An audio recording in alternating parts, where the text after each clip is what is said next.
কোনো রকম রোদে দেওয়ার ঝামেলা ছাড়াই খুব সহজেই বানিয়ে নিন টক ঝাল মিষ্টি জন্য আমের আচার। বানানোটা খুবই সহজ। নমস্কার বন্ধুরা, ডিম্পি উইথ কুকিং চ্যানেলে সবাইকে স্বাগত জানিয়ে শুরু করছি আজকের রেসিপি। আজকে আমি বানাচ্ছি কুচনো আমের আচার।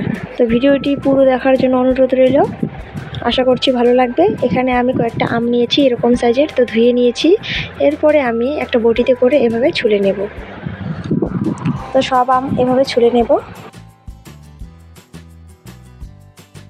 আমের সবুজ অংশটা বেশি করে কেটে নিতে হবে। তো তোমরা চাইলে কিন্তু আমগুলি ছুরি দিয়েও কেটে নিতে পারো, তো তোমাদের সুবিধে মতো তোমরা করবে। তো দেখো বন্ধুরা, এখানে আমি 3টি আম এভাবে ছুলে ধুয়ে নিয়েছি। এবারে আমি কুচি কুচি করে কেটে নিব। তো আমি বটি দিয়ে কেটে নিচ্ছি, তোমরা চাইলে গ্রেটার দিয়েও করতে পারো। কাঁচা আম এখন কিন্তু বাজারে অনেক পাওয়া যায় বন্ধুরা। কাঁচা আম শেষ হওয়ার আগে কিন্তু এই আচারটা বানিয়ে রাখতে হবে, তাহলে এই আচারটা কিন্তু সারা বছর ধরে রাখা যাবে। এই আচারটা বানাতে বেশি সময় লাগে না, বিশেষ করে কোনো রকম রোদে দেওয়ার ঝামেলাই থাকে না। অনেকে আচার খেতে পছন্দ করেন কিন্তু রোদে দেওয়ার ঝামেলার জন্য আচার বানাতে চান না, কিন্তু এই আচারটা করতে গেলে কোনো রকম রোদে দিতে হবে না, খুব সহজভাবে বাড়িতেই বানানো যায়।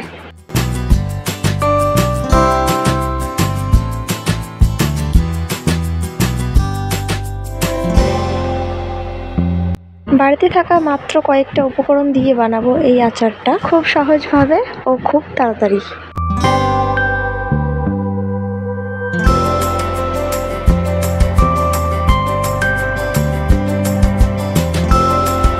আমি একই রকম করে সব আম কেটে নিয়েছি। এখানে কোনো জলের ব্যবহার করব না। এখানে দেব একটা স্পেশাল মশলা। এর জন্য স্পেশাল মশলাটা বানানোর জন্য আমি নিয়ে নিয়েছি শুকনো লঙ্কা, জিরে আর মৌরি। এগুলি একটা শুকনো কড়াইয়ে ভেজে নেব, একদম কম আছে, প্রায় 40 থেকে 45 সেকেন্ডের মতো। তো হালকা এভাবে নাড়াচাড়া করতে থাকবো, তাহলে পুড়ে যাবে না। ভাজা হয়ে গেছে, নামিয়ে নিচ্ছি অন্য একটি পাত্রে। তো প্রথমে এগুলি একটু ঠান্ডা করে নিতে হবে, তারপরে শিলে বেটে নিতে হবে। তো ঠান্ডা হয়ে গেছে বন্ধুরা, দেখো এবারে আমি একটু একটু করে বেটে নেব। তোমরা চাইলে মিক্সারেও করতে পারো, তো আমি শিলে বেটে নিচ্ছি। এটাকে একদম মিহি করার দরকার নেই, হাফ মিহি করলেই হবে।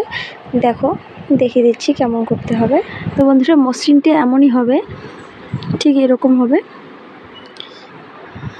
এখানে একদম মিহি আমি করিনি, হাফ মসৃণ করেছি। তো এগুলি আমার বেটে নেওয়া হয়ে গেছে, সাইডে রেখে দিচ্ছি। আবারও কড়াই বসিয়ে দিয়েছি, কড়াইটাকে একটু গরম করে নিয়েছি। এবারে দিয়ে দিচ্ছি একটু চিনি, পরিমাণ মতো চিনি দেব, যেমন তোমরা মিষ্টি খাবে সেরকমই চিনি, কারণ এখানে চিনির পরিমাণটা একটু বেশি দিলেই ভালো হয়। তো এরপরে দিয়ে দিচ্ছি কুচনো আমটা দিয়ে এভাবে নাড়াচাড়া করব। চিনিটাকে ভালোভাবে আমের সাথে মিশিয়ে নিতে হবে যাতে চিনিটা গলে যায়। তো এটা আমি হালকা আঁচে করে নিচ্ছি। তো বন্ধুরা দেখো, চিনিটা কিন্তু ভালোভাবে গলে গেছে। এরপরে এখানে আমি দিয়ে দিচ্ছি সামান্য একটু হলুদ গুঁড়ো, কাশ্মীরি লঙ্কা গুঁড়ো। আবারও এভাবে নাড়াচাড়া করে নেব।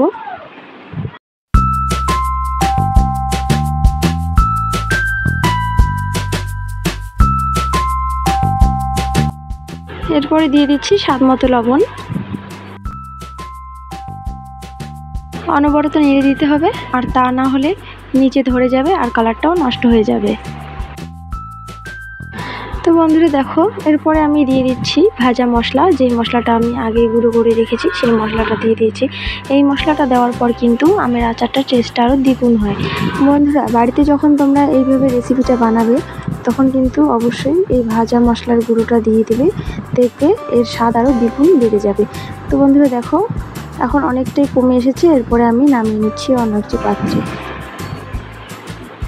একটা কাচের বাটিতে নামিয়ে নিচ্ছি, ঠান্ডা হলে আমি কাচের বয়ামে ঢুকিয়ে রাখবো।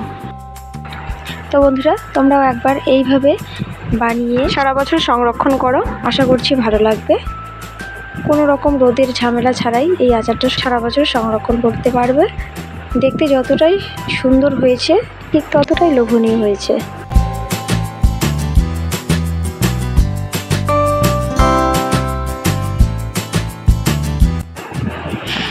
আমি একটু চামচ দিয়ে আমগুলি তুলে দেখাচ্ছি। দেখো বন্ধুরা, খেতে কিন্তু ভীষণ টেস্টি হয়েছে, না খেলে কিন্তু এর স্বাদ তোমরা বুঝতে পারবে না। তো এর জন্যই বলছি তোমরা একদিন ট্রাই করো আর কমেন্ট করে আমাকে জানিও। তো বন্ধুরা আজকে এই পর্যন্ত, দেখা হচ্ছে নেক্সট এপিসোডে। ততক্ষণে সবাই ভালো থাকবে, সুস্থ থাকবে।